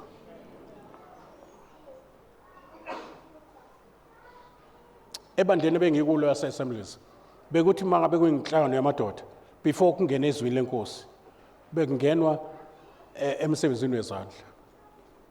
Kuthi mawuphukelwa iketela nansi indlela yokulungisa iketela. Uma imoto yakhe ingastart kuyinto ethile isifundo leso esibhekene nabantu yo. eSwaziland sasinemvuselelo khona ngo83 84 kwakuba nenkonzo yamadoda kangi-attenda noma sifike nemvuselelo for that 83 and 84 kukhulunywa nangendlela okubekwa kwesitini. Lokho kwangifundisa ukuthi nami njengendoda ngingasibeka esitini. Bayazi ke indlu yalapha ngaqala ngo3 bedroom house ngakaze ngakha ngaphambili. Ngaya laboratory ngathatha incwadi eze do it yourself. Ziqala ngokuthi uyifunda kanjani iplan. Ngoba ngayenza iplan ngayenzisa enye architect yaphaswa kwamasipala ngase ngitshela inkosikazi ukuthi izokwakhiwa yimina lendlu. Ngesifundiso sala inkonzweni. Wathi umama Mahlaba kanjani ngoba uzange wakhe lutho nje. Kathi no uno wakho umkhumbi ngokukhona. Manje nami ngizoyakha lendlu.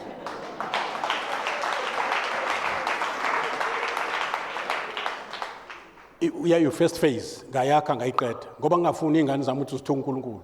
Zitha sinalo ikhaya ngenxa ukuthi ubaba wenza umsebenzi kaNkulunkulu. Ngangayifuni lonto. Ngathi uNkulunkulu Nkosi angifune sivula amehlo ingane zami zingakwazi ukukhomba ekhaya. So that's why first phase yana 3 bedroom. Abazalwane bangikhokhela isite. Abanye bangikhokhela udonga la ngaphandle. Sengisho udonga not lolu oluphakathi lokusika amakamela. Lolu ngapha olwakha yabona lokuqala lolu ngaphandle. Abazalwane bangikhokhela ama blocks. La amanye ngasifolomela ngathenga umshini wokufoloma ama blocks. Ngabeka isitini. Ngabuka manje ukuthi i-foundation yenziwa kanjani nokuthi isitini sakho nokuplastela wenza kanjani ubamba kanjani iplastering. Ngiyabukela kunamavideo futhi kunohlelo la ngomgqibelo le do it yourself enganginamathela kulo ngigada isikhathi cuphe newash mase ngena lo hlelo yimloya sengiyohlala ngibuka ukuthi kwakhiwa kanjani kwenziwa kanjani i-electricity ifakwa kanjani yonke lonto. Ngaqala ngangena nabantwana bami ngo1994. Now uyabona ke 2004 14 2024 kusho ukuthi ina 32 years imile lo ndla ina crack 32 years.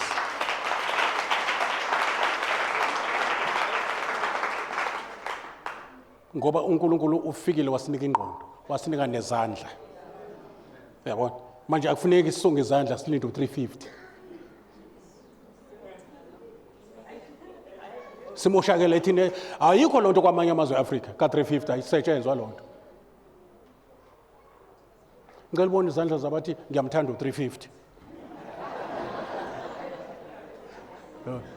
Ne hairstyle nje Yabona? Ebiza 4,000, lokhu ulinde u350. And uyindlalifa kanye noKristu, umntwana kaNkulunkulu. Ungwasembusweni ungenakuzanyazenyiswa. Ubaba wakho owner of the universe. Umhlaba ngokaJehova nokugcwala kwawo. Izwe naba ukugcwala kwawo kusho yonke into gold and silver is his.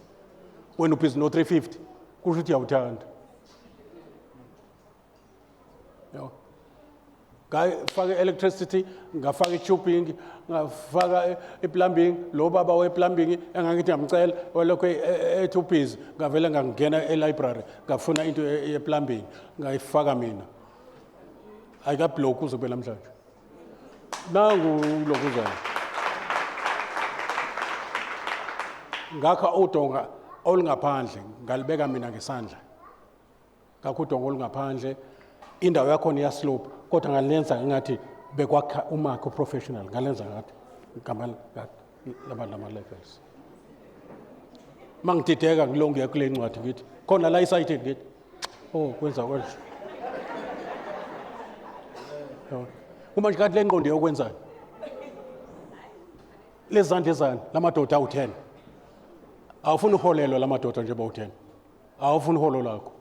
Awufuni ukusebenza nje ubone izandla zethu. Yonke lento oyibonayo iphuma ezandleni zomuntu.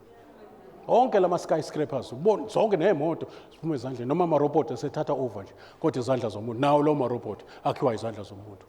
Aphinda aprogram izandla zomuntu. Ngomuntu wakhiwe ngomfaniso kaNkulunkulu. Uthe uNkulunkulu masenze umuntu ngomfaniso wethu. If he is a creator, iba creative ngoba une DNA of a creator. Wena une DNA of a creator. Wathi uNkulunkulu delete izinto ezinegative, delete igama lokuthi uyahlupheka.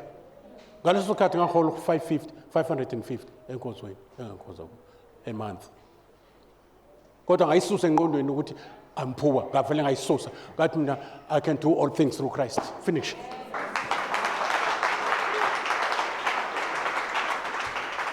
Kuze kube namhlanje I refuse to be anything lower than what God has said. Kuze kube namhlanje I refuse. I even refuse to be sick. Noma uSathane angihlasela kunamathele ngithi Sathane I'm not going to you're not going to change my thinking. I remember uSathane engihlasela ngeflu for 6 months. Lapha ngimile ngiyashumayela ngigijima koSwaziland. Ami ngidimula ukindle ngithi uzawuncama Sathane. Mina nje ngiyindawo. Mina ngiyayiphilela ngizokwenza into enziwa abantu abaphilile.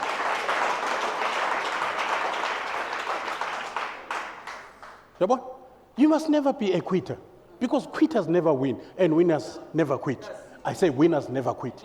I say winners when awubona bokubuyela emuva wena. Quitters never win. Yabo? Asimeni ngezinyawo nginiyeke. Sobe nginibona.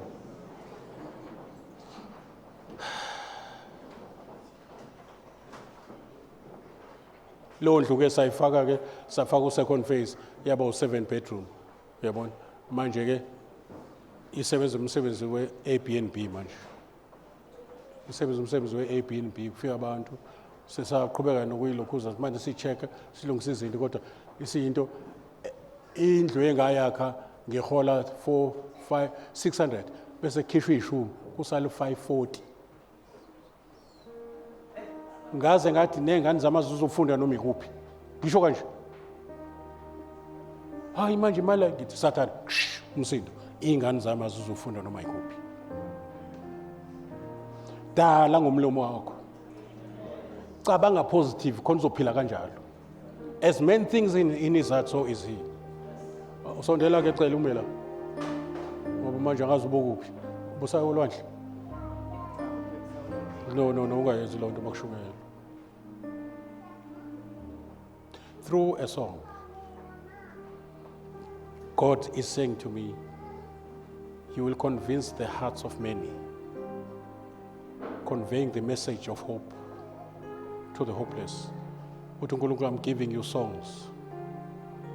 As David says, one keep out again, one beg it to alone, one sing new songs that can be sung in this nation. The Holy Spirit is going to minister that. And I'm taking you to a high level. Many will be healed as you sing. I've given you a message to this nation. especially young people. Check what's going to happen. Uma ngabe usafundisa esikoleni ofundisa kuso. There are things uNkulunkulu azosiveza, and then you will find favor kubaphathi to implement those things. That builds a nation by building young people. And there are doors that are still going to be opened.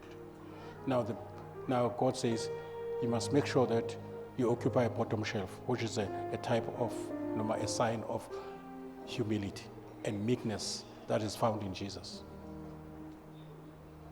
As from your mother's womb, I've preordained you to bring hope to the hopeless, especially the fatherless, the motherless. You give them way of living. You will generate morality in their lives. And then if it comes to teaching, you will be teaching people that will teach. Impact will be such that whosoever you teach becomes a teacher. Entweni zikamoya. Angeke akwazi ukuthula nento omnike yona. Uzotshela abanye. Nabo batshela abanye. It is the season for that. Since I'm coming very soon, the acceleration is high. Everything engiyenzayo as God ngihambisana nesikhathi, isikhathi siyashesha. No more delays, no more denials, no more procrastination. It's now or never. That's the word of the Lord. Come. Father, in the name of Jesus Christ, I lay hands upon this young man. Many ways that the enemy has been fighting him, and the devil hates this man. And in many, many, many ways, he is trying to discredit him, to disappoint him, to discourage him. But you are there because you know what you have installed. You have your treasure in this earthen vessel. That's a vessel that we have chosen. As I lay hands, Lord, the anointing, the favor, and grace is upon this young man. In Jesus' name, amen. Thank you. God bless.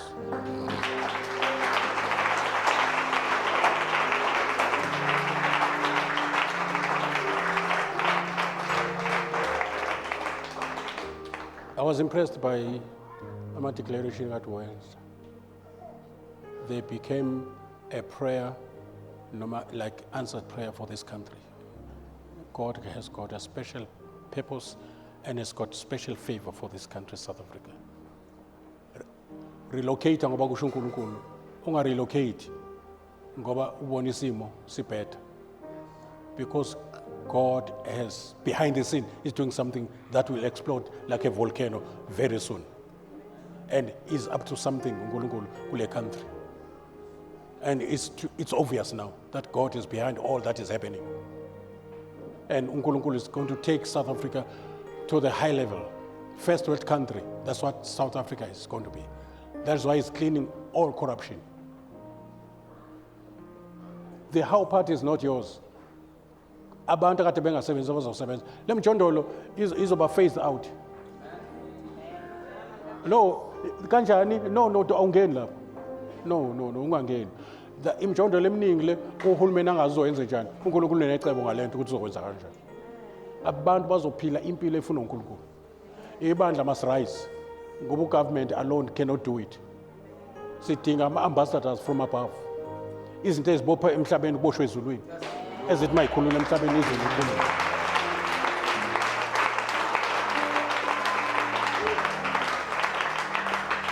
And angidlali ngani njalo. Nibambe lento. Uyabona? Ngicela nibambe lento engikhuluma.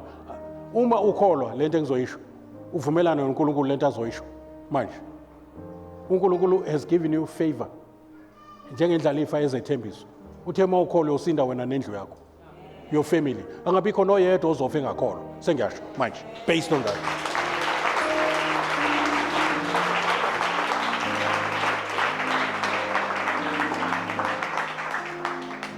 Kufanele sithole ukuthi uNkulunkulu uthini ngabazalwane abanamabhizinisi la. Ngoba njengoba yewa nje masiphithisa abazalwane because they are not equipped for that. It's a ministry. Ukuba business lady or businessman, it's a ministry on its own. You must make sure that uNkulunkulu uyakubonisa a mission. Your money must be money with a mission. Khona uNkulunkulu ezo ifavor yakhe ezoba business partner with you. Since he's the God of the kingdom that cannot be shaken, your business will not be shaken if you are in partnership noNkulunkulu. I say, if you are in partnership noNkulunkulu, umyeke ayi-own wena uyipossess le business. Then noma ngafikani angeke iwe. Nabazohlasela bazoba senkingeni. Bahlasela business not yakho kaJehova.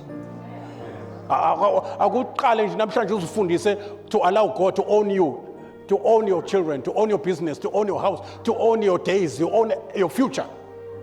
Athi akufuna usathane ubona kwesisikhathi mangabe ibusiness inendawo la istorisha khona imali ukhiye uhlala nabo kuyabhalwa kwesikhathi kuthiwa lokhiye walesisefo awukho la akufuneki ukhiye wempilo yakho ube kuwena kufuneka ngisho abathakathi mabezofohla bangena empilweni yakho nasentweni onazo bawucela ukhiye ezulwini vele ngeke bafike nokufika khona.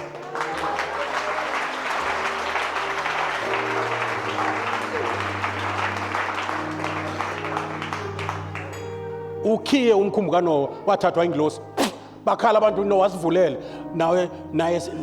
naye masefikelwa isihe mhlawumbe sekhona nomalume sekufuneka avule kuthola ukuthi ukhiye awukho. So mvumela uNkulunkulu athathe ukhiye bempilo yakho. Noma bangazama ukuvula baye phansi kolwandle bawufune izikhiye zokuvula kungavuleki ngoba kukhiye uJehova.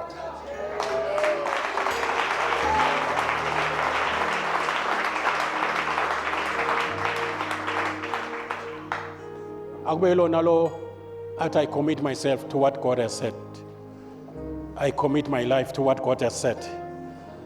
I am becoming what God has said. I believe in what God has said. My thinking pattern is according to what God has said. I don't care what the devil can say. The final authority is with what God has said. And I take it by faith. And no devil can take it away from me. Because it is secured in the hands of the Holy Spirit. Covered by the blood of Jesus. And no devil in hell can touch it. I say no devil in hell can touch what God has given me. In the name of Jesus. In the name of Jesus. There is no weapon formed against me that will ever prosper. I'm yours, Lord. My mind is yours. My heart is yours. Fill your hands with my life. I'm secured in your hand. I'm safe in your hand.